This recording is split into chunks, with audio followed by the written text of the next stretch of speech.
સુરત મનપાના કતારગામ શહેરના વાહન ડેપોમાં ડીઝલ ચોરીની આશંકાને પગલે કોંગ્રેસ કાર્યકરો વાહન ડેપો પર પહોંચ્યા. ડેપો સુપરવાઇઝર દ્વારા ડીઝલ ચોરીના કેરબા રૂમમાં રાખ્યા હોવાના કોંગ્રેસ કાર્યકરના આક્ષેપો. સમગ્ર મામલે કતારગામ પોલીસને જાણ કરતા પોલીસ ઘટનાસ્થળે પહોંચી.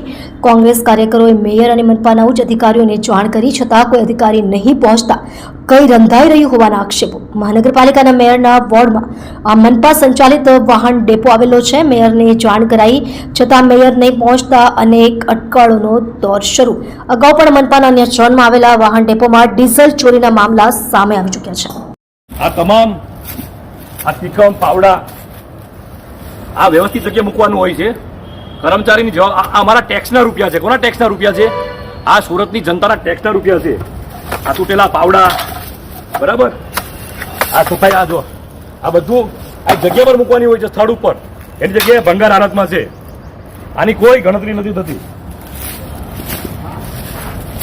આ દારૂની બોટલ હરસંઘવીને ભેટ, દારૂની બોટલ હરસંઘવીને ભેટ. આપણા એસએમસીમાં હોલસેલના ભાવે બિયર દારૂ મળશે તમને.